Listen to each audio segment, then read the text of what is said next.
It's lovely, really lovely to see everyone here again in these sessions. I think it's, of all the things I do, it's what I enjoy doing best. Now, I was very amazed at the response that there has been to a course on French literature, and in fact I didn't even think of doing it until I bumped into Colin Spradbury at the NGV, and he said, "Oh, are you going to do anything on the literature before we go on the tour?" And I thought, oh, no one will come. Anyway, so I put it on, and it's been amazing. And there are enough people for another stream. So clearly people are very interested in literature. People of our generation's read. I've got rather used to my own students, and have given sort of reading the flip and tried to sort of do it by pop-ups instead. Anyway, what we're going to do today is to look at the influence of Paris in the first half of the 19th century, and in fact the end of the 18th century, the influence of Paris on the development of the novel in itself, and then in turn how these novels actually influenced the shape of Paris. All right, so this sort of reciprocal relationship that you have between the two. And the kind of hero in particular who is going to develop at this time, whom I call the outlaw hero, who is going to use this Paris of the first half of the 19th century in symbolic journeys, and they are always journeys from darkness to light. All right. So we're going to be looking at a specific part of Paris, which will be the central part, which really hasn't been touched or wasn't touched by Haussmann very much. Around the Ile de la Cité was. All right, so I want to start, as I usually do, with a quotation. There's a bit of French in this lecture today. I know a lot of you read French. The only reason I put it there is my eyesight's so poor I can't read quotes here, and I couldn't find translation, so I put the French on the screen. I hope you don't mind. These are poets. Alfred de Vigny, the lover of Georges Sand, who wasn't, speaking in great sort of lyrical terms about Paris. En Paris, they call her Paris, pivot of France, all right, already centre of France, universal axis of the world, all right. So in other words, we're not talking just about a city with a few cafes and a little bit of industry. Paris has taken on a whole moral dimension, almost a spiritual dimension as well. It's Paris as the inspirer of civilization. And it goes on even further with another poet, Jean-Pierre Vera, Cœur du monde aux cités des révolutions. Heart of the world. In other words, it's not just the mind, it's the heart as well. But particularly what's important about it, and this is what I'm going to emphasize, is it's the city of revolutions. You weigh the destinies of the world in your balance, all right, and people of the world turn towards you in silence. Paris, son of nations. All right, so this then is positioning Paris as the centre almost of Western civilization. And it's very interesting that Victor Hugo, while he was in exile, he went into exile in 1851 and was away for 19 years, during which he writes Les Misérables, also writes a little book called Guide de Paris, which was written for the exhibition of 1867, where he compares, page after page, compares Paris with the role of Paris with that of Jerusalem and that of Athens.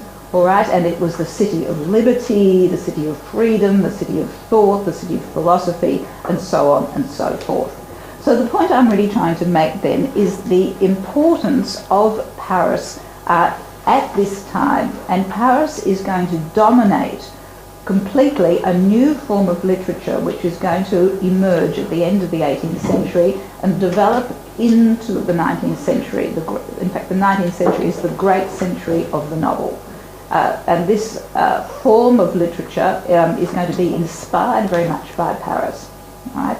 So you cannot, if you think of the great novels of the 19th century, Les Misérables, Notre Dame, some of one of Flaubert's works, Sentimental Education, The Mysteries of Paris, all of Zola's work, none of them make any sense if you take Paris out of the equation.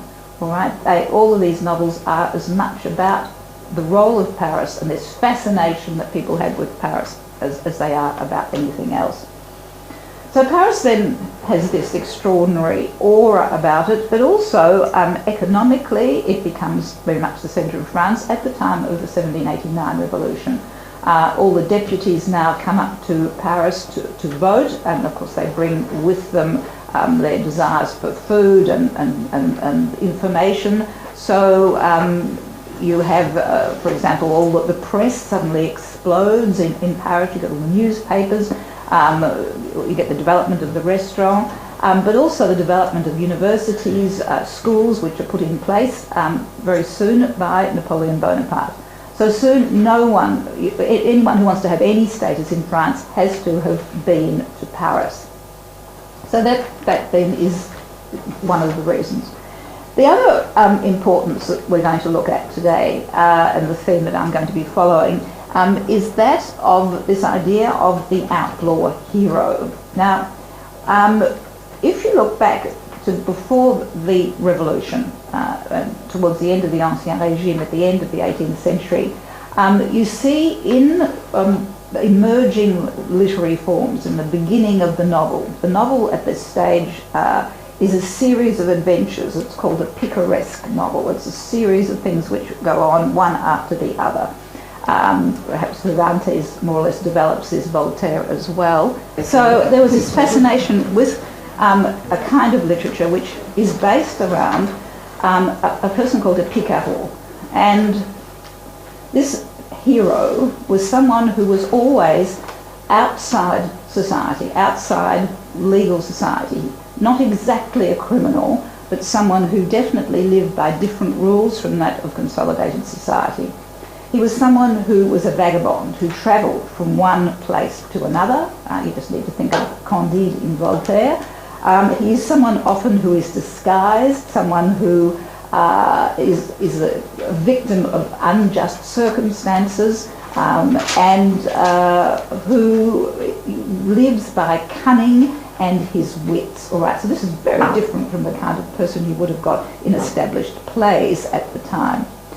Now, what were the characteristics of a picaresque hero? Well, first of all, there was the fascination not just with this character in literature, but also with real-life picaresque figures. All right, now, you just need to think of Rob Roy McGregor, for example, or Cartouche. Rob Roy McGregor, of course, who is immortalised in Walter Scott's novel.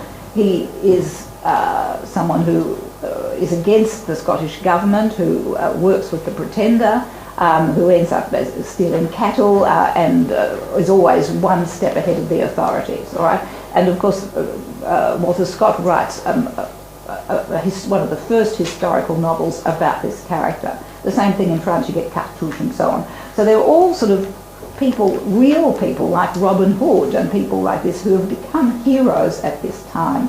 So what were the characteristics? And this is very important because there is a real life character who we're going to look at in a moment who actually will be the inspirer of all the novels we're going to look at. What were the characteristics? Usually this man is a criminal, the outlaw hero, but if you put aside his criminality, he is an extraordinary character who earns respect in the outlaw society. He's someone who usually has an extraordinary characteristic like great height or great strength. He's usually extremely intelligent, very wily, very cunning, a master of disguise, but his main characteristic is he's been pushed out of consolidated society, the other side of the law, usually by a minor offence, something that he has not really been responsible for. He's made multiple attempts to go back into society and constantly been pushed into the company of outlaws, where he becomes a leader. So in many ways, in this society, which is just leading up to the revolution, you have this fascination with characters which are outside the law. In other words, halfway between felons, real criminals, and revolutionaries who are going to be high-minded people who are working from the ideas of Voltaire and Rousseau and the concept of the liberty of man. All right, so this is this sort of intermediary group. And in fact, the French Revolution is going to be orchestrated in many ways and put into action, not so much by the high-minded people, even though they're the organisers, but those outlaws in society. And in fact, if you look at the society just before the French Revolution, it is made up mainly of people who have rebelled against the status quo. And by this I mean people who are writing pamphlets, pamphleteers. You get people who can't participate in the very strict guild system, and so are sort of selling laundering money, counterfeit money, selling stuff they shouldn't be selling, working outside the guilds. Then you get these clandestine doctors who aren't, and different types of religions, pirates, marketeers, brigands, all sorts of people who find that they have something in common and who usually have great energy. So this is actually quite an important point. You're going to have revolutions taking place because of the mentality of these kinds of people, right? It's led by these outlaws. Now, the great authors are going to now pick up on the life of one of these very famous people, and this man is called Vidocq. But I just want to sort of look here at the authors that we're going to look at who are going to look at the life of the outlaw hero in this particular part of Paris. So we have Victor Hugo, of course, who is going to write Les Misérables, the miserables or whatever you call them, the dispossessed, all right? And of course his hero, Jean Valjean, fits into this idea of the outlaw hero, all right? He's someone who has been pushed outside society because he stole a loaf of bread for his sister, can't get back into society, always branded a criminal, finally outwits everyone by cunning, and is finally recognised because of a feat of great strength, and so on. All right, so he fits exactly this idea of the outlaw hero. And his nemesis, Javert, is really just the other side of the same coin, but we'll look at that in a moment. We then have Balzac with his Comédie Humaine, and particularly old Goriot, who is going to be inspired by the same person, Vidocq. All right, the person we're going to look at first is Eugène. I don't know whether a lot of you have heard of him, but he's actually a very important person in the development of the detective novel, which we'll look at in a minute. And unlikely as it is, Alexandre Dumas, with his Count of Monte Cristo, also, of course, inspired by this idea of the outlaw who makes good, this Robin Hood type hero. What before we get down to looking at the life of this particular person, Vidocq, I want to look at what type of Paris is going to be described as the habitat of this particular type of hero. And remember, we're looking at this time is about from the time of the Revolution right through to about the 1848 Revolution. All right, so it's about the 50 years, the first half of the 19th century, known as the Restoration. This is the time when you had the kings of France coming back. Now, Balzac writes in his Comédie Humaine, I think he places it very well. It's certainly not Paris, city of light. All right, this is very, very much a dark, insalubrious, murky, uncertain, ambiguous space that is going to be described. And in fact, once you've read these novels, you understand in many ways why Haussmann and Napoleon III in 1848, 1850 make Paris undergo this massive renovation to turn it into a city of light. All right, so the description that we have in a novel by Balzac called The Girl with the Golden Eyes, it's a very small novel if you can get hold of it. It starts out as a sort of fresco of Paris, and this is the way in which Balzac sees it. Paris, and this is it, it's the subject, it's not the girl with the golden eyes, it's about Paris. Paris, is it not a vast field endlessly buffeted by a storm of interests, a storm of those at whose centre there whirls a crop of human beings that death reaps more often than elsewhere, but which springs up anew with ever-increasing frequency? Now, it's already, you've got this sense of the hurricane, of the sort of movement, you know, of the wind of change, of destiny going through. Now this idea of the people of Paris, not as people, but who have masks, that they're actors in some kind of comedy. And remember that he is actually, his great magnum opus is going to be called the human comedy, all right, this idea of people's hypocrisy, basically. So, ever packed together, their faces contorted and twisted, they exude through every pore their desires, their wit, the poisons that swell their brains. These are not faces, but masks. Masks of strength, of weakness, of misery, of joy, of hypocrisy, all exhausted, all marked with the indelible signs of breathless avidity. What are they seeking? Is it money or pleasure? All right, so you have this really, Paris, like one of the circles of Dante's hell, all right? And if you actually read the whole passage, you see that he uses colours of black and red and yellow, where you get this idea of flames devouring this contorted masks of people in their own hell of the deadly sins. And this idea of money or pleasure is something that's going to come back as a basis of his novels. So the Paris then that we are going to look at is a very unsavoury Paris, all right? But it's going to be used metaphorically for this outlaw hero to go from the darkness of his life through to a kind of resurrection, coming out into the light. And you can see this very much in the journey of Jean Valjean in the Misérables. So most of these characters go through a form of journey. Now, the other aspect that I'm going to look at really at the end of the lecture is not the effect that Paris had on the novel, but the effect that the novel had on Paris. And in particular, we're looking at the novel Notre Dame de Paris, which is translated as, you know, the Hunchback of Notre Dame in English, and is really not about the Hunchback at all. That's just a superficial story which, you know, pulls it together. It is about the preservation of the Cathedral of Notre Dame. And this is an extremely important point.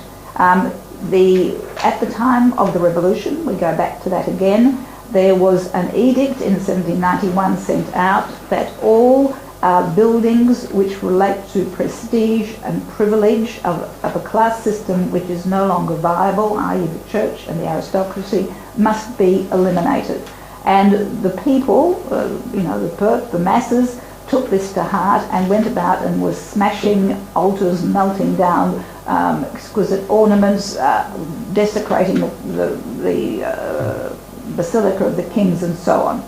On the other side, you had the intellectuals who were working at the time of the Revolution, who were horrified by what they considered was vandalism. And this is the first time you get this idea of vandalism coming into the French vocabulary.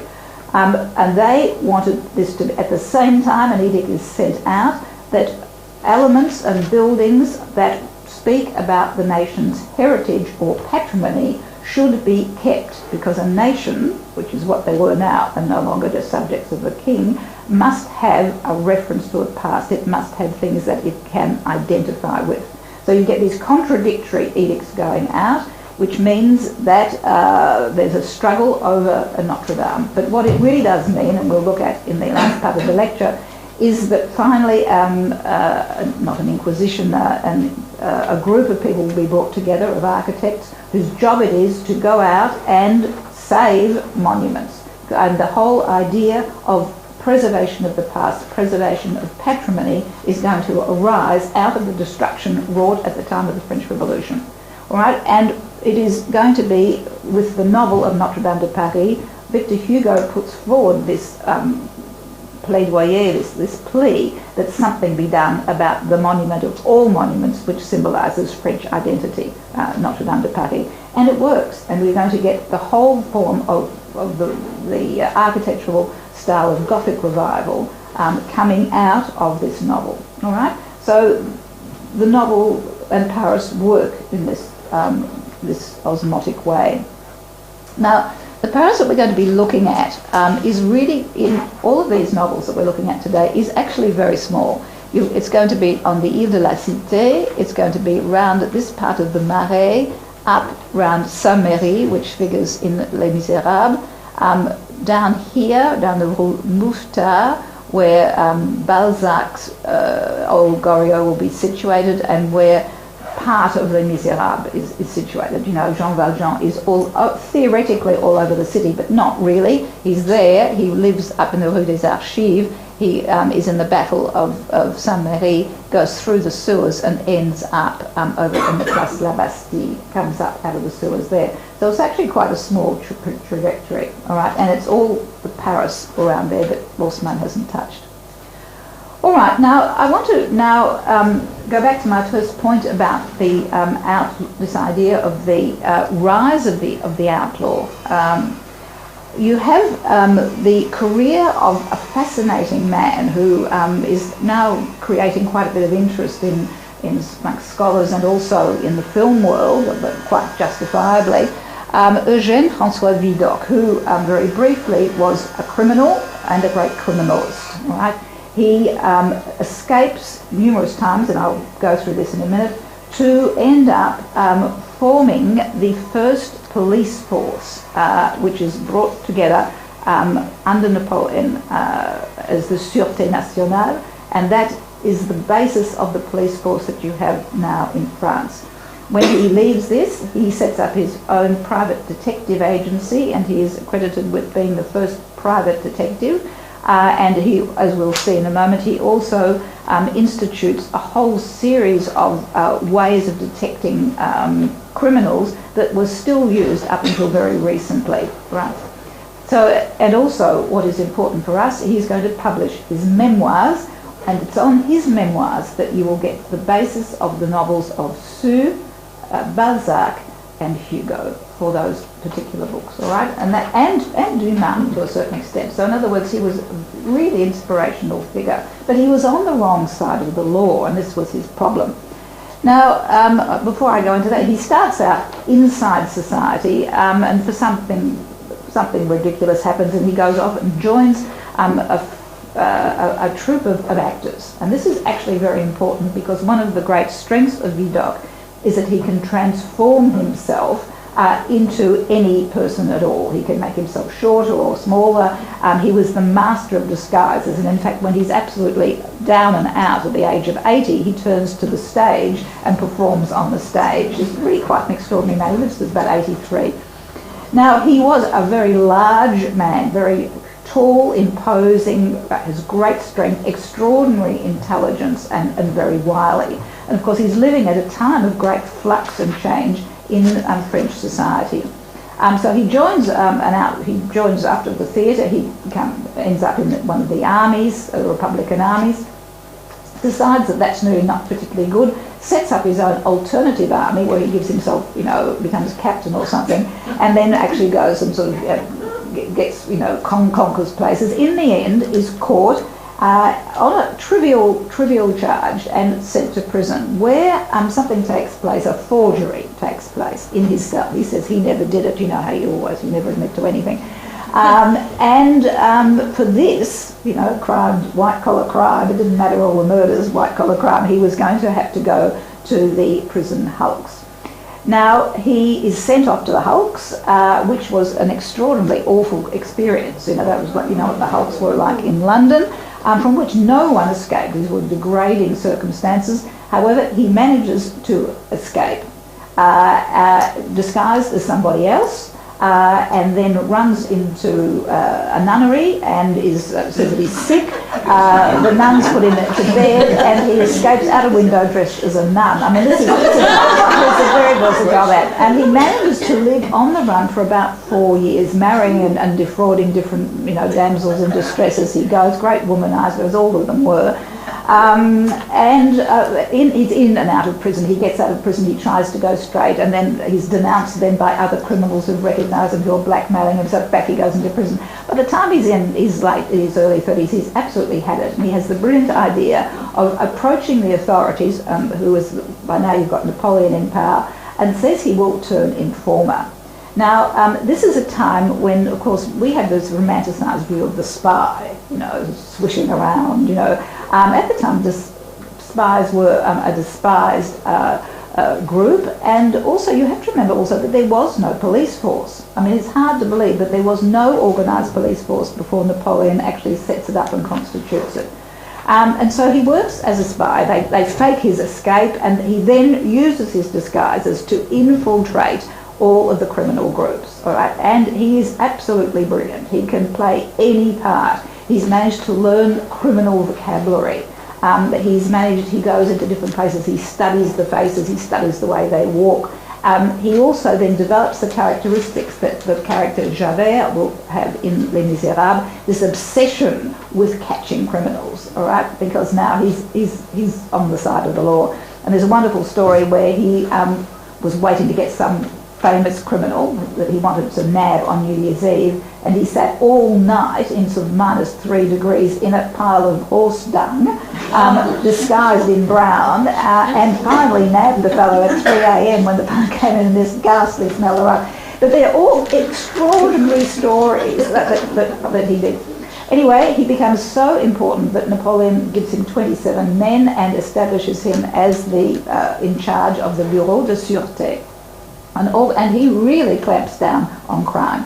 Unfortunately for him, Napoleon is put out of power, and back come the kings, who are Catholics.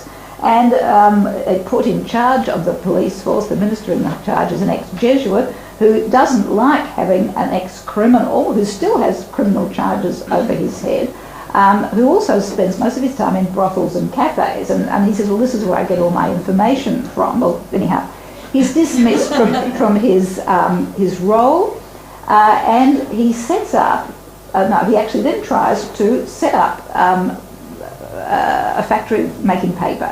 And again, he employs other ex-criminals, other outlaws, and finally no one will buy their stuff from criminals, so he goes broke again. So he opens up the first private investigation bureau. So he sets himself up. He's already been a sort of inside the society, then an outlaw, then he became an outlaw to outlaws. Now he's an outlaw to outlaws, but also working again. Very extraordinary, convoluted mix of where his morality is. Anyway, he is an extraordinary success with this first private investigation bureau. Here we have him. You get caricatures of him with all these ladies. He advertises in the press, and he uses now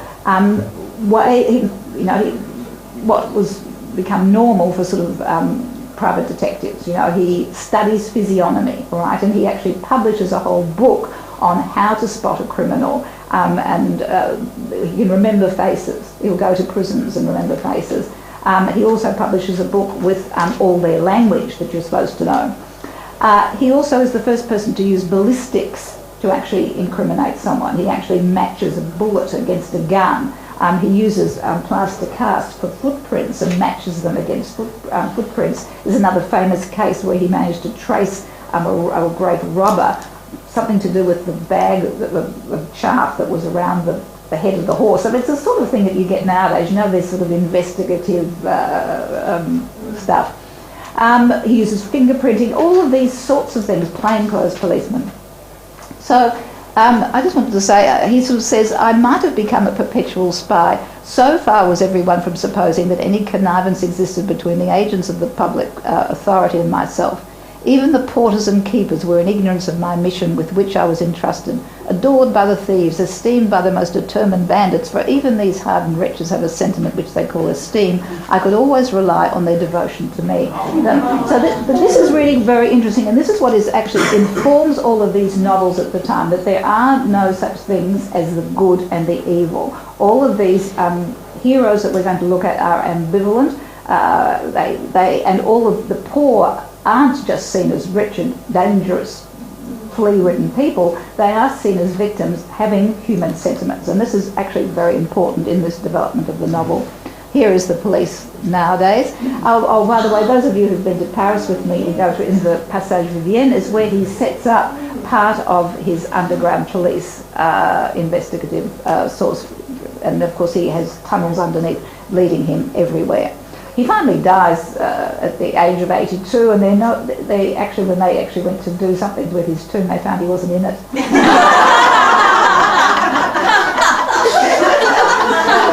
Okay, so talk about the great escape artist. Anyhow, it's his memoirs which are going to be so effective. Now, of course, in his memoirs, he's justifying his himself. He's not going to say, I was a horrible wretch who did all these things. He shows himself as a kind of Jean Valjean figure, wronged by society, living on the outskirts, forced to be a criminal because of the situation. All right, so, oh gosh.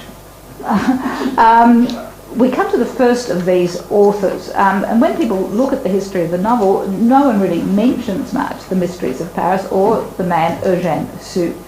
Now, Eugène Sue was his father came from a very wealthy family. His father was a surgeon in the army of Napoleon. He actually was a doctor at one stage. Finally turns to writing, and he is writing at this 1840s, the time of the Restoration, or at the time of 1830, no, this is the time of Louis Philippe, the Orleans kings, and he's writing at the same time as you have Dumas and Balzac. And what is interesting with his work is that he is going to publish it week by week in a newspaper called the Journal des Débats. And he will do a style of writing that means that every week you lead up to a point and you have to buy the next bit to see what actually happens, all right? And he is so successful at this that Balzac, who was actually doing the same thing, and so was Dumas, of course, is very successful at that as well. You know, if you read Dumas' novels, they're always a series of actions that you leave you at a high point, and in the next chapter, what happens. So his novel, The Mysteries of Paris, are going to, go for 90 chapters. You can get them in translation on the web in the Gutenberg. If you look up Mysteries of Paris translation, it's there. Quite a good read, but he sets up several things. First of all, a whole genre which are called the mysteries. You get people then all through the 19th century doing Mysteries of Marseille, which Zola does. People writing the Mysteries of New York. But in particular, it's a novel which pleads for justice for the poor, justice for those who are downtrodden. And he has an immense audience. People even who were illiterate used to get people to read these stories to them. So he was a very important figure in the Revolution of 1848. I mean, his constant talking in a popular form about the injustices of the common people led in many ways to the sort of moral support for the revolution which will bring Napoleon III into power. However, Eugène Sue was a rabid anti-Catholic, right? As was Victor Hugo by the end of his life. And the problem with this was that, of course, when Napoleon III stages his coup d'etat, Sue goes into exile, as does Hugo. All right, now what he does in his novel then is it really is the first detective novel. All right, and the character that you get is again one of these. It has romantic elements in it. You know, you get a huge, strong man who's superhumanly confident, good-looking, all the rest of it, master of disguise, who is accompanied by, and they always are, by an Englishman who's always called Sir Ralph something or other. Obviously this is the idea of the English, is they're Ralphs, all right, Sir Ralph. And then, of course, to make it even better, he's accompanied by an ex-black slave. So, I mean, your credentials are fantastic. If you can consort with Englishmen and slaves, you must have it all. So Rodolphe actually then is coming out to he's actually a prince in disguise and is coming to right the wrongs of people living throughout this horrible centre of Paris, looking for his illegitimate daughter, who it turns out he meets in the first chapter. Now, his name is Rodolphe, and here he is, and Fleur de Marie is this little innocent little girl. And it's interesting because her name, Fleur de Marie, actually is taken from Vidocq's dictionary of underground slang, and it means virginity, all right? So this is what she's like. And there's little Fleur de Marie being given a fleur, and these are the horrible denizens of the world. Now, he is the basis of the superhuman character, the Superman character that you get in novels, right? It goes back to this character called Rodolphe, and he's someone who for the first time goes through all layers of society. He moves from the poor to the rich to the ecclesiastics and so on, exposing the horrors of society. Now, I just want to look at this. This is, again, he was influenced by Fenimore Cooper. I just want to sort of translate it for you. He's talking about this.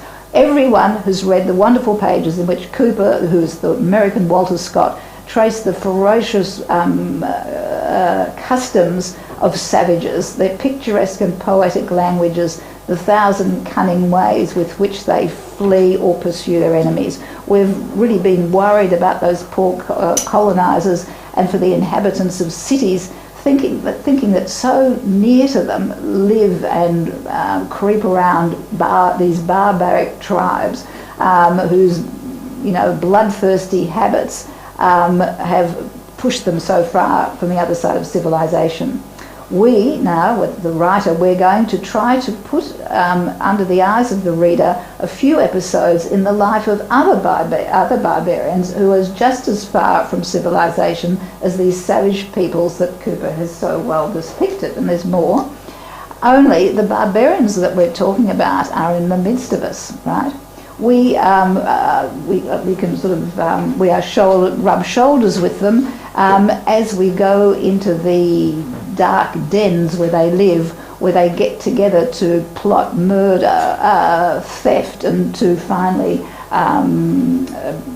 disperse the booty between themselves. These men have their own customs, their own type of women, their own type of language. It's a mysterious language filled with ghastly images, metaphors dripping with blood. Like savages, these people usually call themselves by names which relate to their energy, to their cruelty, or to certain advantages or physical deformities. So in the novel, the first person he meets is the chouranier, in other words, someone who's a meat slasher, and so on. Now, this all takes place, it's ghastly, I can tell you, it all takes place round the Hôtel de Ville, all right? And I want to read you, this is the opening page of The Mysteries of Paris. It was on a cold and rainy night towards the end. All right, now I want to first of all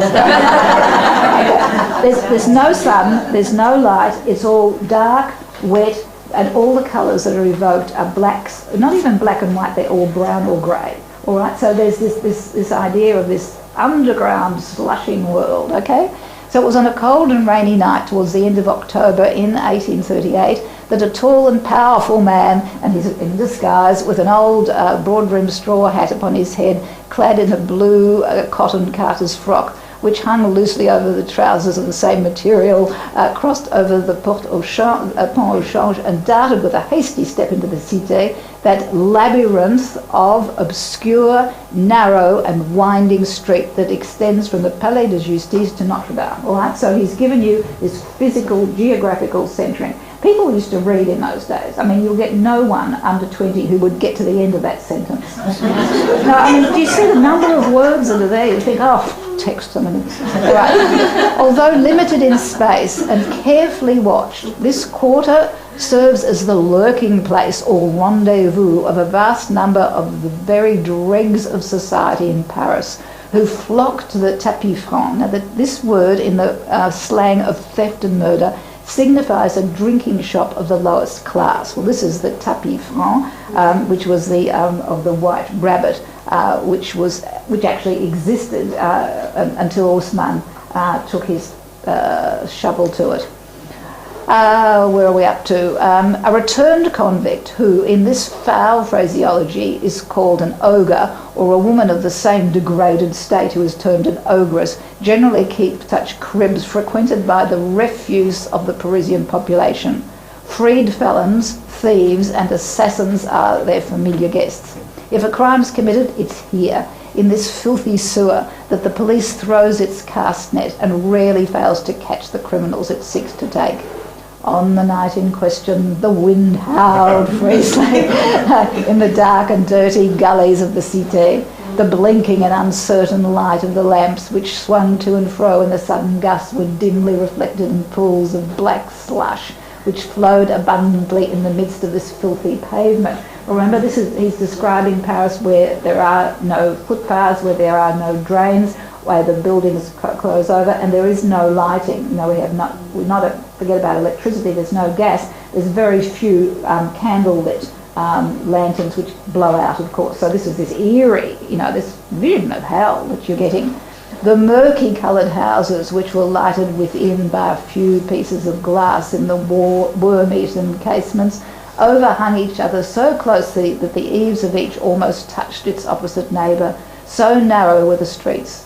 Dark and noisome alleys led to staircases still more black and foul, and so perpendicular that they could hardly be ascended by the help of a cord fixed to the dank and humid walls by holdfasts of iron. Stalls of charcoal sellers, fruit sellers, and vendors of refuse meat occupied the ground floor of some of these wretched abodes. Notwithstanding the small value of their commodity, the fronts of nearly all of these shops were protected by strong bars of iron, a proof that the shopkeeper knew and dreaded the gentry who infected the vicinity. Well, why not get a flat nearby? All right, so this is this is going to be pulled down by Haussmann when he goes through the Ile de la Cité. This is actually, as you know, Marville was a photographer who was given the brief by Haussmann to photograph what was about to be destroyed. And so this is the kind of street that you would have had that we've just mentioned there. And here's one which remains. This is what it looks like today. All right, this is a very small pocket around the Ile de la Cité which exists. I'll go into that later. Look, I want to just very briefly look at the Morgue and at what was on the Ile de la Cité, just opposite the Hôtel de Ville. We have here some etchings, two etchings, by someone called Mérian, who was supposed to be the greatest etcher of the 19th century, but he died very young. He was someone who was clearly a schizophrenic. He sent off, in fact, on board ship and came to Australia, actually, and did some sketching there. But on the trip out, he was given the most awful shock that any Frenchman could possibly find. He found that his father was English, and he was actually English. And of course, at this time, where there's this great enmity between England and France, this was.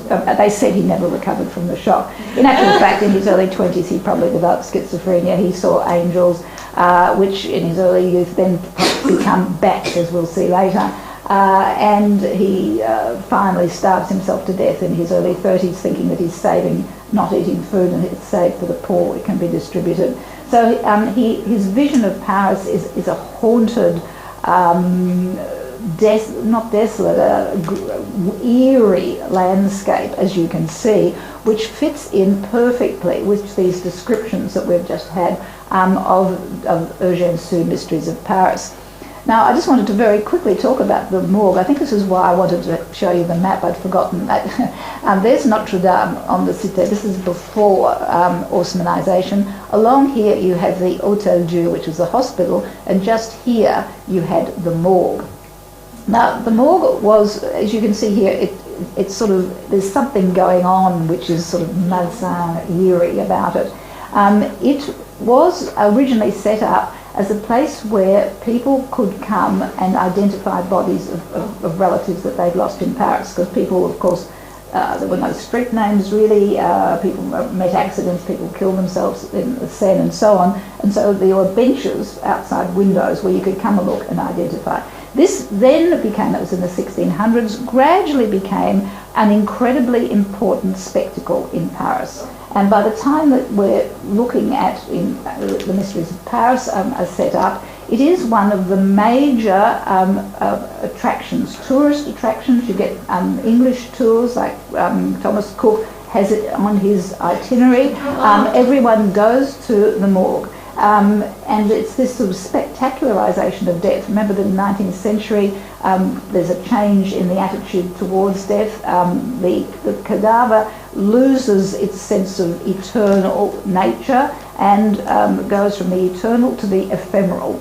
It becomes actually part of something that you go and look at, almost in a play. And the press get into it, and if there's a crime, and they may be that they want to identify the victim of the crime, there were up to 40,000 people in a weekend who would come through the Morgue. The figures are astounding. And this is at a time, however, when other spectacles, public spectacles of death, had been outlawed. In fact, spectacles of cruelty as well. For example, torture and execution on the Place de l'Hôtel de Ville had been moved elsewhere. Napoleon had all of the tanneries and boucherie, killing animals, what they call abattoirs sent outside Paris. And there was something else you couldn't beat animals in public to death. All right. So once you remove all of those things, no longer the great public spectacles of death and cruelty, this sort of replaces it, and it becomes almost like a cinema. It's the beginning of cinema, where you have windows behind which you have people on slabs, and finally they actually change the slabs for curtains and chairs and so on. And then they hang the clothes up, and in the end no one really is there to identify them. It's this kind of watching the grotesque. All right, so I just wanted to show you, this is the interior of the Morgue in 1855. Haussmann tried to move it to the outskirts of Paris, and there was such public outcry that it has to be kept. But it's modernised, and you now get crowds behind windows and people selling oranges and so on there. And here you actually have what it was like. People also came along to see dead, exposed nudity, and they were worried about women, for God's sake. They'd actually go to see men's chests and things like this, which is a terrible worry. But here you have people of all society looking in. It was finally moved down to the end here, which is now the monument to the deported. All right, and the morgue has been moved elsewhere. It was only in 1907 that they stopped it being a public show, and you find that the same thing happened in Melbourne. I was looking at some articles on that. Yes, there is an exhibition which is going to take place at the State Library on Les Misérables, and has a catalogue that I've actually written. My part is commenting on Marianne's lithographs of the morgue and so on. Now, the other part of this murky world of Eugène Sue that is illustrated by Marianne, you see that the way in which he actually always depicts these as towering. The built-up landscape completely dwarfs the figures. They're like ants in this claustrophobic atmosphere which virtually blocks out the sky. This is the Hôtel Dieu. Now, the Hôtel Dieu was the original hospital where it started in the Middle Ages, where people were brought, usually to die. People would put 2 or 3 in a bed. If you're having a baby, you looked as though you were dying, you were put in bed with someone who had cholera, and so on. So you really didn't have, that's why hospitals weren't places of cure. All right, now they were all along near Notre Dame so that people could be blessed, of course, before they were finally tossed into the river or carted elsewhere. Now, this again is a better map of what it was. You see how Notre Dame, the Paris of Notre Dame was very, very small before Haussmann clears all of this island. But all of this was this extraordinarily huge kind of hospice, and it originally also went down on the other side of the Seine and also went across here as well. And this here was where the morgue was. So all of them were connected. You were taken from there to the morgue and or to Notre Dame to be blessed. Now, you also had a very flourishing trade in bodies.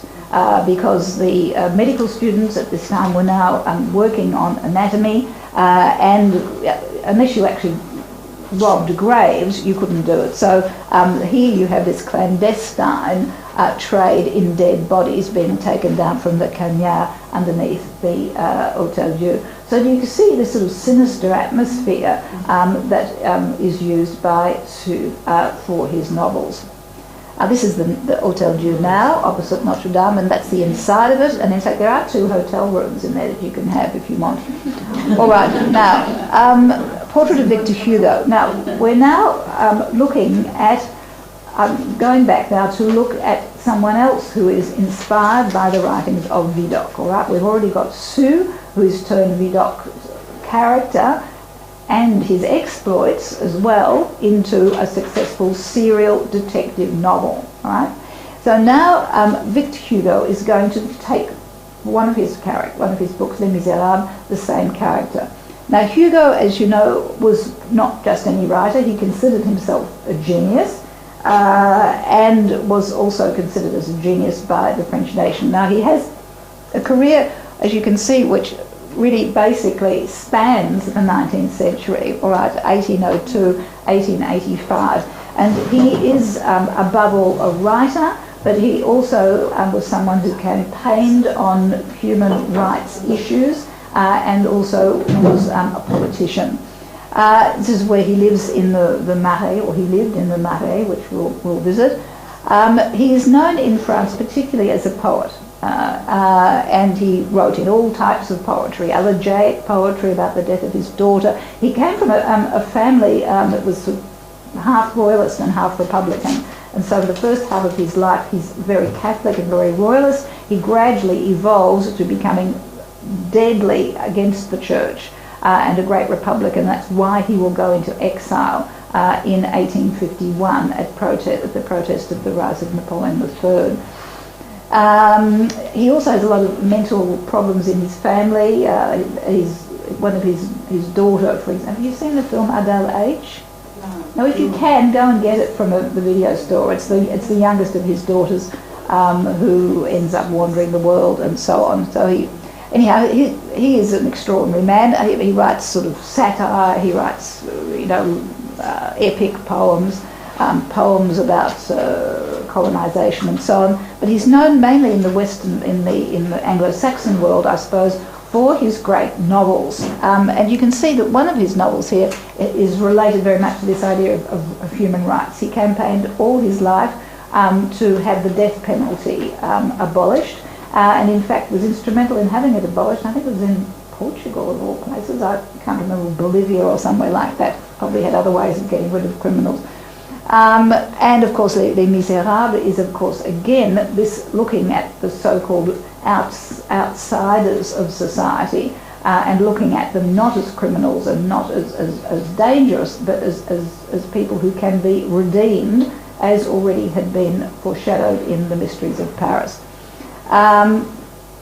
Now he is also very famous for being the first person to totally begin a new type of theatre, the romantic theatre. Until this time, if you put on a play, it had the three ordinances. It had to be in the one place at the one time with the one plot. All right, and so if something had happened, you have to have someone running in from the outside saying, "Oh goodness, last year something or other happened," right? Because everything actually has to take place. There's no change of scenery. And he breaks this, and he puts on a play called Cromwell, which is a ghastly play, stacks it with his romantic group of people, and there's fighting in the streets. People are, have their heads gashed open. It's a bit like sort of Collingwood against sort of, Essendon. And finally, it takes over the new type of theatre. So again, extraordinarily influential.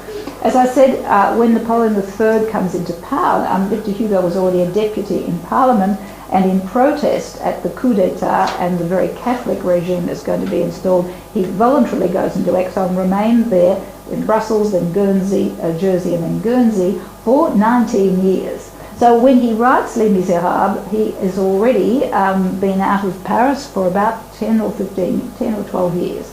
So the Paris that he is imagining with Jean Valjean is a Paris pre-Haussmann, all right, and very much his own imagination. Now, he, unlike sort of in Anglo-Saxon countries, the French writers of the 19th century were heroes. I mean, to some degree they still are. And when Hugo died, there was mourning everywhere. The newspapers were covered in black.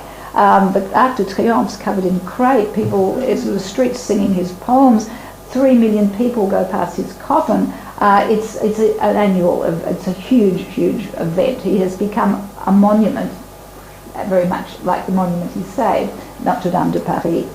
All right, so he goes in 51, it's 11 years. He's been in exile for 11 years, having a whale of a time out on Guernsey. His poor family is sinking into madness, renal cancer, and his wife run off. He always transports his mistress with him everywhere else, and then seduces her maids. He really was one of these people, quite extraordinary man.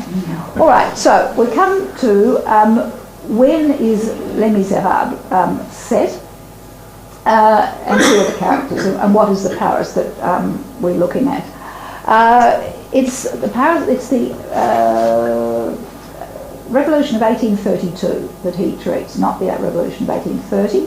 At 1830, of course, you had Louis Philippe coming to power after Charles X, right? You have the French Revolution, then you have Napoleon coming to power, he goes into exile, you get the Bourbons come back, two Bourbon kings, finally the second one sent into exile.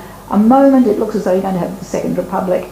People haven't quite got the nerve for it, and they put back Louis Philippe, who is the cousin of the Bourbon, into power. All right, that's what happens in the 1830 revolution. However, you have huge unrest, which continues, all right? The Republicans, because they almost had a republic, but they were cheated.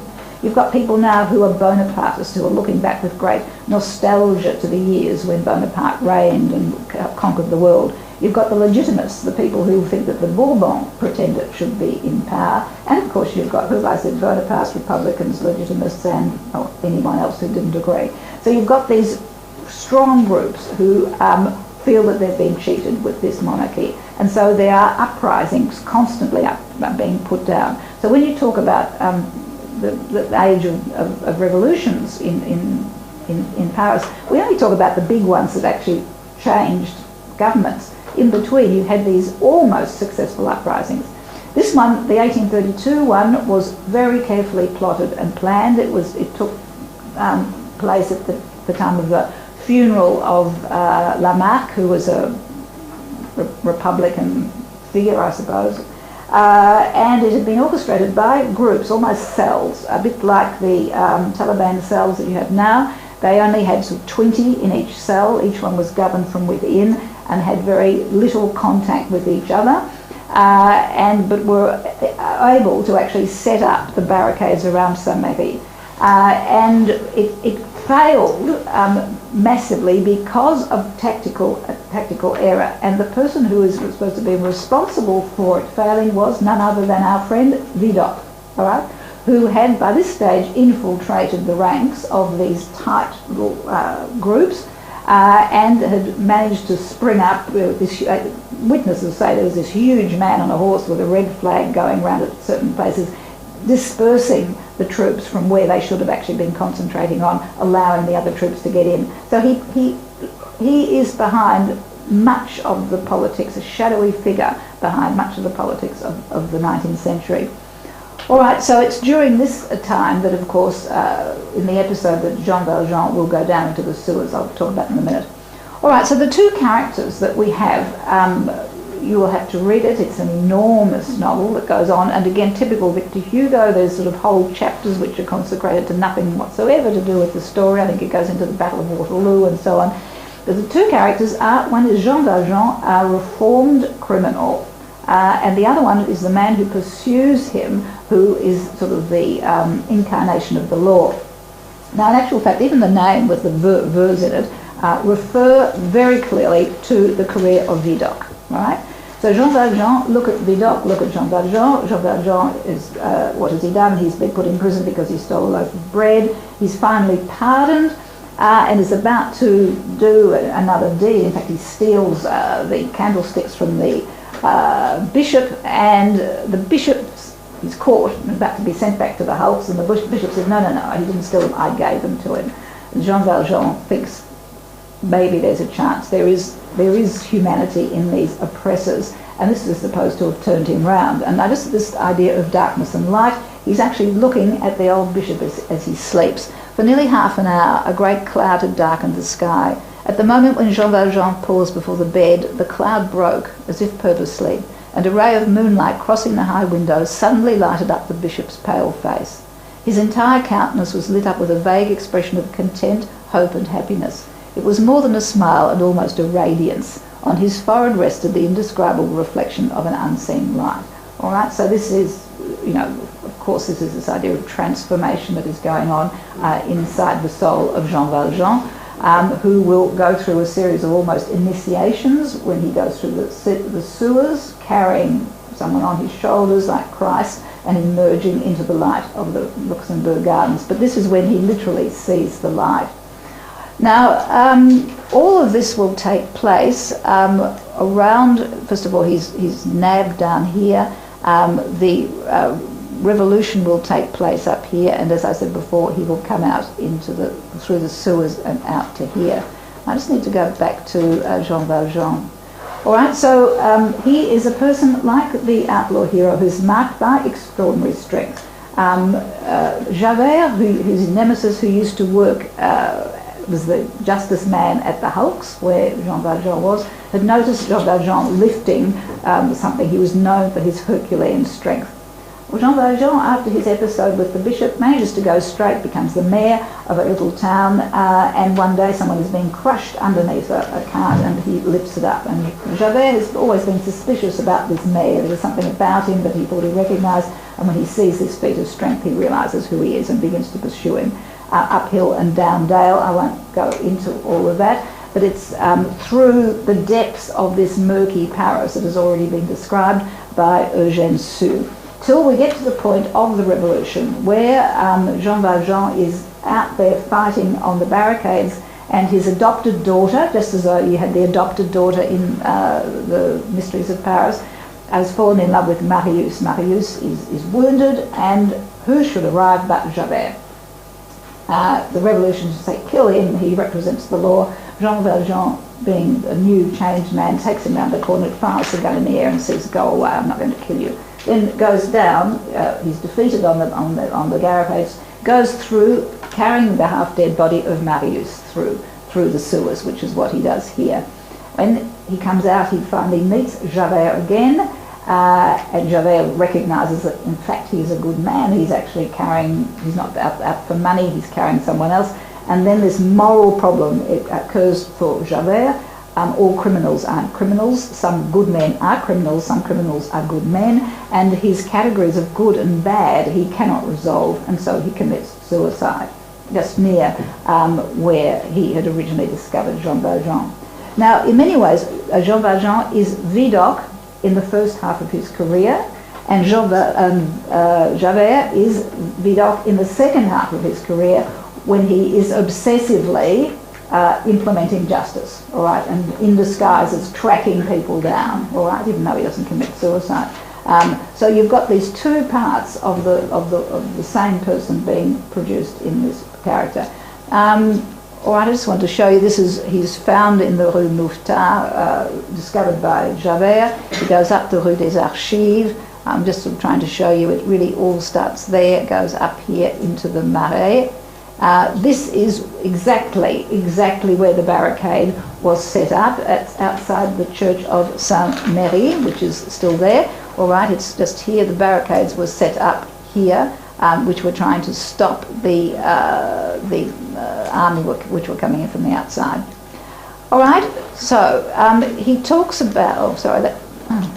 I want to show you the sewers at the time. This is not the Haussmannian sewers. They really were awful. People lived in the sewers. Remember that Marat, the great revolutionary, one of the reasons he had a skin problem was because when he was fleeing the spies of the king, he spent a lot of time in the sewers and developed fungus thing, and that's why he was in his bath when he was murdered by Charlotte Corday.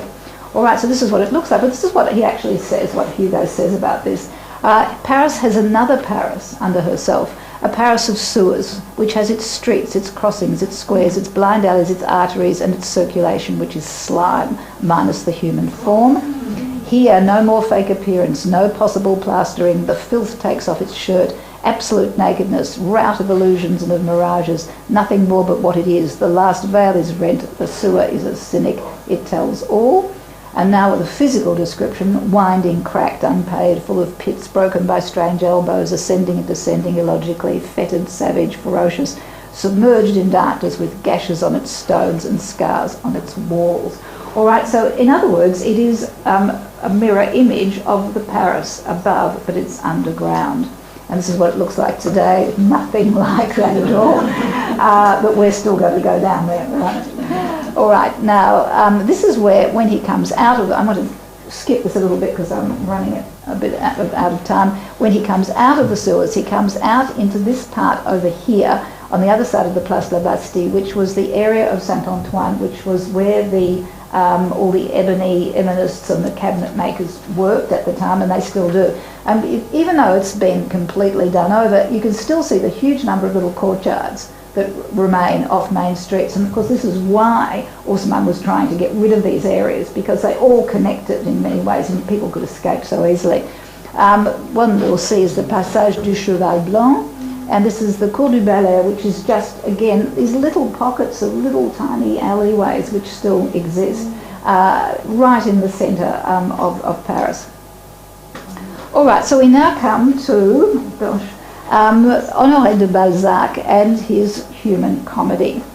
Now, Balzac was a kind of rival of Eugène Sue insofar as he started publishing his novels in newspaper form and wasn't as good at it as Sue, and in fact actually writes to someone saying, "Oh, I'm doing a Sue, I'm trying to sort of make it sort of, a penny dreadful." And he had a very unhappy sort of childhood, was sent off to boarding school. His mother disliked him intensely.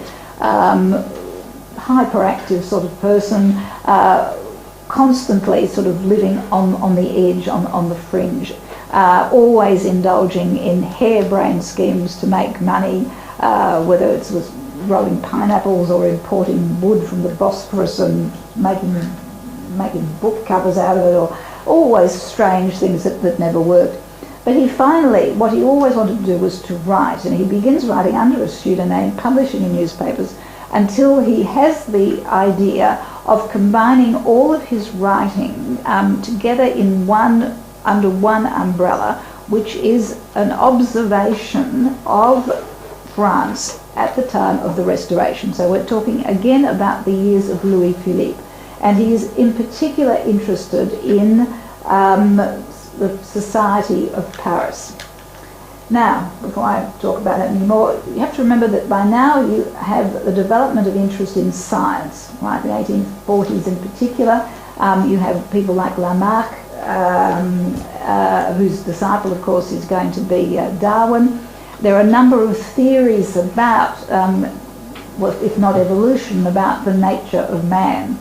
And one person who is extremely important for writers, both for Zola and Balzac, was Geoffroy Saint-Hilaire, like St. Hilary, Saint-Hilaire, who had this idea that God, and they were all very Christian-based or theist-based ideas, had used one pattern for the world, and that everything can be traced back to one pattern, and the differentiation between mollusks and animals and humans and everything was to do with environment, all right? And this, then they got a bit stuck, how did this happen? And it's because certain environments had made certain parts grow bigger and other parts grow smaller, and so on and so forth. But it really, for the first time, you get this extraordinary emphasis on milieu and environment as a main player in the destiny of humanity and in a main player in society. So what you're going to get, he's going to base his entire work, which is about 100 plus works, on this scientific idea. And he's going to then show frescoes of life in Paris, life everywhere, divided into subcategories: life in the provinces, life in Paris, then you have life of the bourgeoisie, life of poor cousins, and so on. So you've got all these different subheadings. And to blend it all together, he is the first person who is actually going to have characters appear from one book to another. All right. So it gives the impression of a society of people reappearing, which is we're very familiar with this. This is something which really is developed by Honoré de Balzac. Now he writes day and night. Many of his extraordinary works have been written basically overnight, or not overnight, over say a number of weeks, fueled by coffee. He always was poor, and there were creditors literally coming in the door. He used to live on a thing where you could have the door here and he'd escape out the bottom. He didn't have time to have any relationships. The only relationship he ever had really was with a woman who, I think she was from the Ukraine, who wrote, saying that she didn't agree with some of his ideas. They had a 15-year epistolary relationship, and finally her husband died. Balzac hotfoots it over to the Ukraine. They get married and he dies 5 months later. A bit like Peter Sellers, really. Anyway, in the meantime, he's written Old Goriot, and this is the book that is of most interest to us because of the characters that we have in it. Now, you will see that it is placed down in the Rue Bouffetard. Where is that? Down near Saint-Médard. Down here somewhere, all right? If you go up here and then you go across, all right. So in other words, it's basically where Jean Valjean was holed out. Now, what is important, this is the Rue du Pot-au-Feu where this place took place. Now, what is important about the scientific basis of that I've told you about is that he is not going to use the romantic concept of the character as being extraordinary. He is going to introduce us to the character by the environment. So, for example, before we meet old Goriot, who, by the way, is a kind of King Lear type figure who sacrifices everything for his two daughters who don't give a fig for him and let him die a pauper. And the poor old guy is sort of holed up in the equivalent of a nursing home because he's pawned all his silver and everything. Occasionally the girls come to see him and he makes out that they're their courtesans because he's too embarrassed that they don't even say their name and so on. So, but we don't get a description of Père Goriot to the end of chapter 2 or something because there has been a description of the sort of quarter. Then you get the description of the street. Then you get the description of the garden. Then you get the description of the front of the house. Then you get a description of the dining room and the smell of the different sort of smells, these odours and there's humidities. And by the time you actually get to meet old Goriot, you know exactly what's going to happen and who he is. In other words, he is basically someone who is a total reflection of his environment. And Balzac sort of says that characters resemble their environment as much as oysters do their rock, right? So that's interesting in itself, and out of it you get two famous characters. One who is Vautrin. Now Vautrin is a kind of shadowy character who seduces the young man, well, in the sense of gives him ideas about his stature. The main character is actually Rastignac, who has become legendary in French literature. And he is a shadowy character who's up to no good, who's always plotting marriages and disguises. Finally, the police break in and try and convince the other people in the old person's home that this Vautrin is actually a criminal, and they drug him and they pull off his coat and they see he's got TF, travaux forcés, which is what criminals had tattooed on their shoulder. So he disappears from the novel, all right? But he reappears in Harlot's High and Low, you must read that, disguised as a priest, and then he appears again, but he is clearly a relation to Vidocq, but he has a strange relationship to the young men in the novel. So it's almost a kind of, not exactly a homosexual relationship, so he's become even more ambiguous a person, not just someone who lives out society, but totally outside all moral constraints. So this is then again inspired by this famous person. However, the character who sort of remains with us is Rastignac, the young person who's living in this old pension, is a poor student, is seduced by one of old Goriot's daughters, and now only dreams of ascent through money and rank. And this is what all of the Comédie Humaine is about. It's this cynical world of people struggling up, one rung above the other, putting the other people down. And because this is at the time when you begin the emergence of a merchant class. It's not the great flowering of the bourgeoisie, which you'll get under Napoleon III, but it's the beginning of this struggle, dog eats dog. And this is what the Comédie Humaine is about. And in the last scene, you have this transformation of Rastignac, who is now a daredevil, who's utterly cynical, who's going to play people simply for their money. And he stands on the top of Père Lachaise, which is why I put it there, and sort of says these famous words which every French student knows, "À nous deux maintenant," okay, Paris, we're in a fight now. It's between the two of us. Now, Notre Dame de Paris, I'm finally getting there. In 1831, in other words, this predates Les Misérables by about 20 years, is one of Victor Hugo's very early novels. Now, what we have is this theoretically the story or the plot that sort of brings the book together is the story of the bell ringer who's deformed, and the reason he's deformed is because in many ways he's the living alter ego of the cathedral, all right, which is deformed in Victor Hugo's words because it has been left to rack and ruin. So you've got this kind of living gargoyle that goes in and out of the cathedral, right, with red hair, one eye, called Quasimodo because he's an orphan dumped at the time of the High Mass when Quasimodo, etc., was being mentioned. All right, so he, of course, as you know the story, with Esmeralda. And I just want to show you what the situation of the Ile de la Cité was like in 1609, because Victor Hugo is going to, this is going to go a few minutes over, is that all right? Yeah. I've never said that before. You can see Notre Dame here. All right, now this is a very narrow square, which is called the Parvis, which is a word which comes from paradise, paradis, because the paradise or miracle plays were always played against the door of Notre Dame. When Haussmann comes through, he clears all this out, and you get that enormous square that you have now, okay, which, you know, you don't have the separation between the divine and the secular. All right, as these are the bridges which are covered in houses at the time, as you can see, but if you look at the number of churches, can you see all of these churches? There's something like 18 or 19 churches which were destroyed by Haussmann, and all you've got left now is the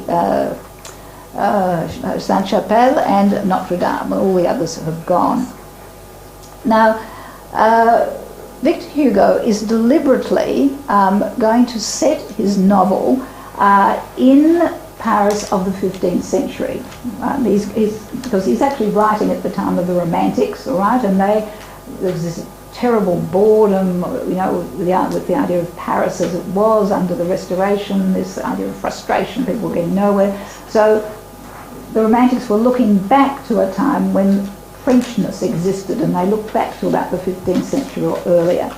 And so he describes Paris of the 15th century. And there are two things that I want to look at in this novel.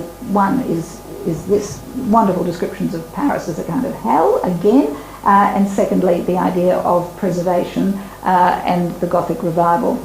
So this is the poet who starts out at the beginning of Notre Dame de Paris, ends up in this famous Cour des Miracles, the Court of Miracles, which was just outside the walls of Louis Philippe, just inside the walls of Louis Philippe, which were pulled down to make the boulevards, and it's where all the criminals used to gather. In fact, all medieval cities had its Court of Miracles. It was called the Court of Miracles because people were beggars during the daytime, covered in horrendous sores. At night time, they'd come back in and everything had come off and they'd be cured. All right, so that's why it was miraculous. Okay, they were gangs that had their own leaders and so on. So very much an outlaw society, which is again described and glorified to some extent by Hugo, even within this novel about this Paris.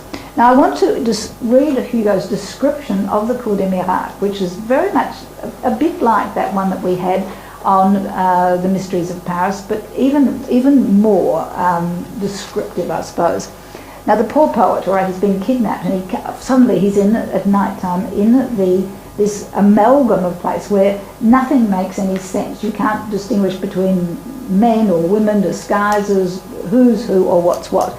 The poor poet looked about him. He was, in fact, in that Cour des Miracles where never honest man penetrated at such an hour, a magic circle wherein any officer of the Châtelet or sergeant of the provostry, intrepid enough to risk entering, vanished in morsels.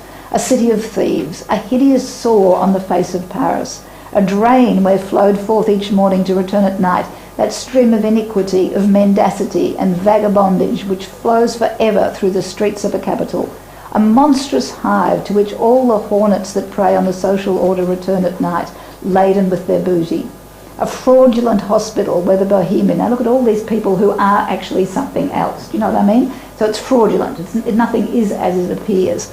The bohemian, all right, the unfrocked monk, you know, someone who's trying to make out he's someone else, the ruined scholar, the good for nothing of every nation, and look at the nations for God's sake, Spaniards, Italians, Germans, and of every creed, Jews, Turks and infidels, right? Everything that's not French, in other words, beggars covered with painted sores during the day were transformed at night into robbers.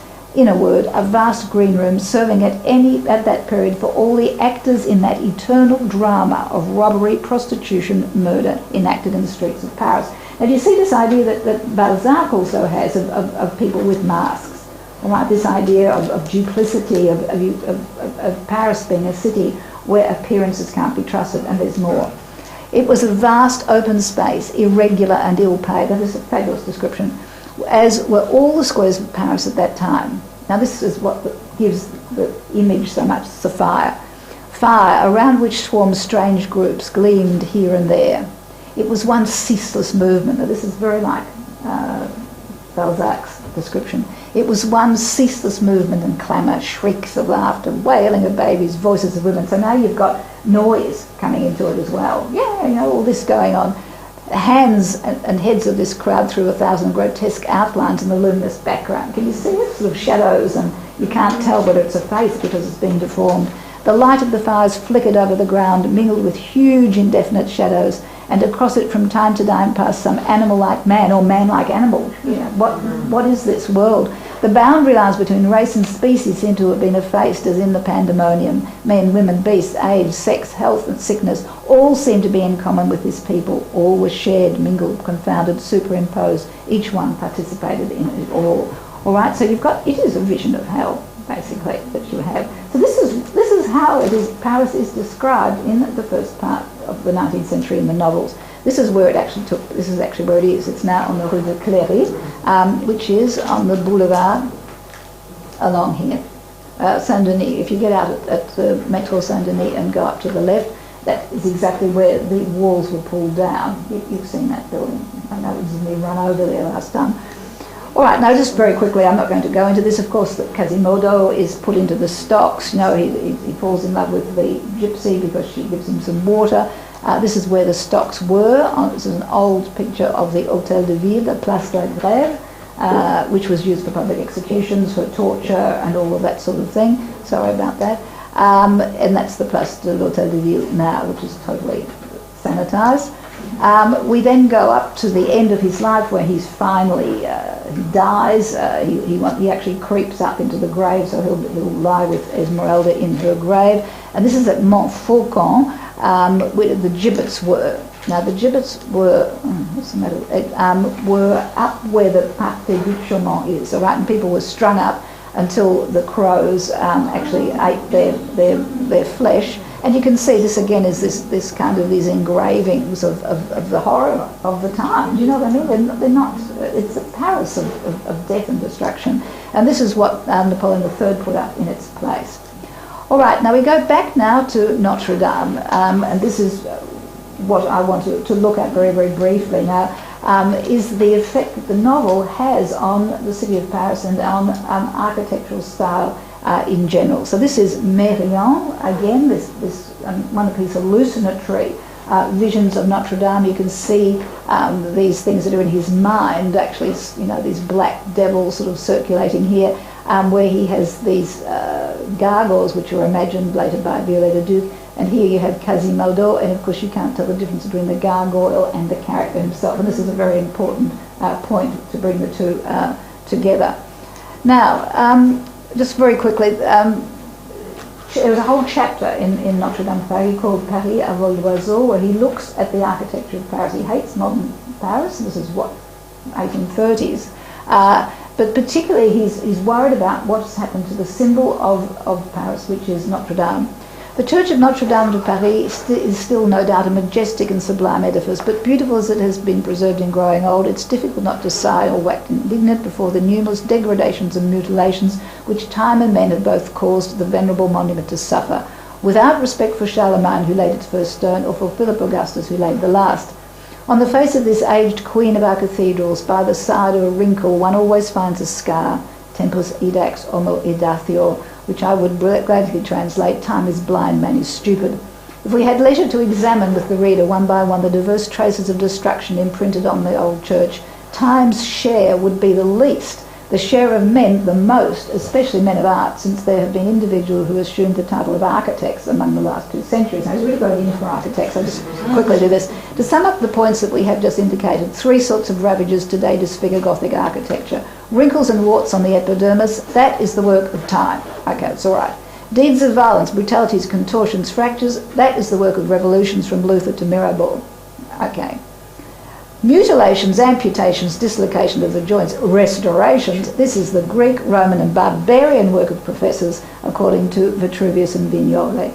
This magnificent art produced by the Vandals, and this is what he really believes, right? Because during the Renaissance, of course, Gothic architecture was considered, that's why it's called Gothic, it was considered inferior, has been slain by the academies. The centuries, the revolutions, which at least devastate with impartiality and grandeur, have been joined by a cloud of school architects, licensed, sworn and bound by both, defacing with the discernment and choice of bad taste, substituting the chicorée, that means frills, of Louis XV for the Gothic lace, for the greater glory of the Parthenon.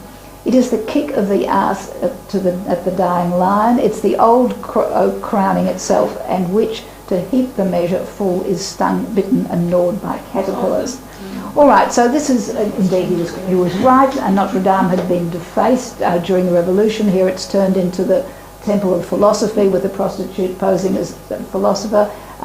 Right, so what actually happens? Well, at the time of the Revolution, remember we said there was a movement to save monuments, to look now at monuments or buildings that exist as they speak of the nation's heritage, not to look at them simply as the private property of classes which they wish to eliminate. All right, you have to look now at history, at patrimony, and not at private enterprise.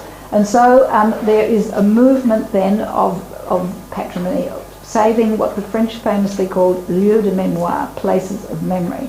Now this had actually stalled with the political upheaval of Napoleon coming to power and finally the Bourbons coming back. And it's in 1832 that Victor Hugo publishes his novel. It is read with enormous interest by people throughout Europe, and particularly by the Bourbon monarchs, Charles X. And Charles X will give money to set up the first commission of French monuments, which will ask Mérimée, remember the person who put Carmen, the opera, to work, he's a great poet. He is the first chairman of this, and he will go throughout France looking at restructuring the great monuments, particularly the Romanesque and Gothic works. Now, the person who takes over from him will be the most influential architect of the 19th century and even the beginning of the 20th century, Eugène Viollet-le-Duc. Right? He is someone who has a very controversial way of looking at architecture. He takes, for example, a Gothic cathedral, and a Gothic cathedral by definition is something which has evolved from the 12th through the 13th to the 14th, even to the 15th century, where you get flamboyant Gothic developing, because these massive cathedrals could not be financed by one time. It had to be built over a number of centuries, which means there is an evolution of styles. Now, in the Renaissance, many of these bits and pieces were knocked down and so on. That's what Victor Hugo was talking about. Now, Viollet-le-Duc has this idea of renovation or reconstruction. The idea is to bring a building back to one style, all right? So, for example, if you're looking at a cathedral which is built from the 12th, 13th, 14th, 15th century, you bring it back to the 13th century. In other words, he says, the idea is new. He publishes a dictionary of architecture, and he says, under R for reconstruction and renovation, he says, the idea is new, it is a 19th century idea, because it is bringing a building to a form that may never have actually existed. All right? So in other words, it is an imaginary building. And indeed, that's what he's done with Notre Dame. He's brought it back to 13th century Gothic, and he's eliminated the 14th and the 15th, and kept one small wall which will show you what preceded in the 12th century Gothic. And it's considerably different. Right? So this was very, very controversial.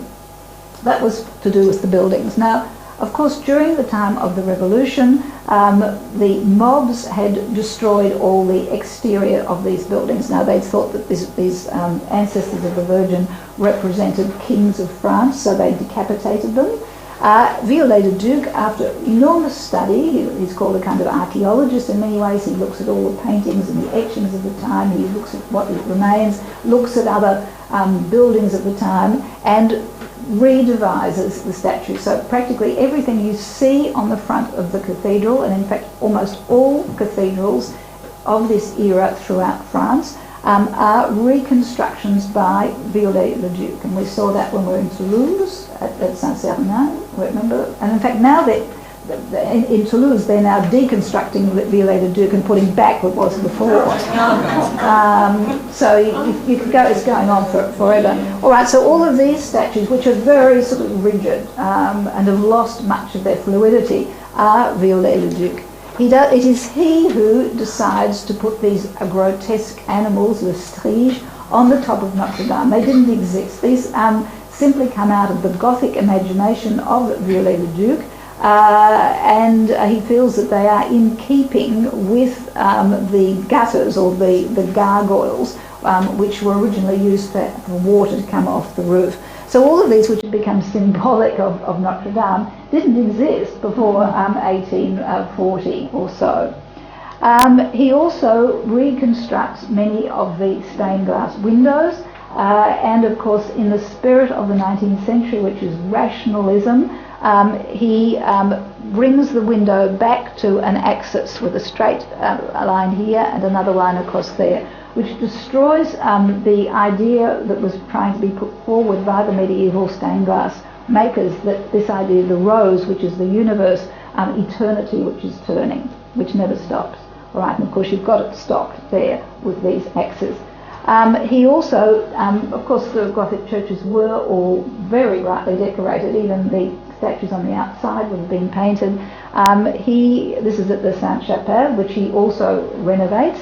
After studying things, he actually repaints all of these chapels, and you can also see this at Notre Dame, in the way that he thinks that they would have looked like at the time. And he doesn't just stop at that. He lives through all of the changes in the different regimes, and Napoleon III finally gives him the brief to construct or reconstruct what was a hunting lodge outside Compiègne, and it is the Château de Pierrefonds, which is totally a Viollet-le-Duc illusion, based on the original sort of structure, I suppose, of what a medieval castle was like. And of course he didn't ever have time to finish it. Napoleon III went into exile, no more money, and it's this extraordinary place. It's like a huge Disneyland hulk that you wander through. It's got crypts underneath with false tombs of kings from the medieval times.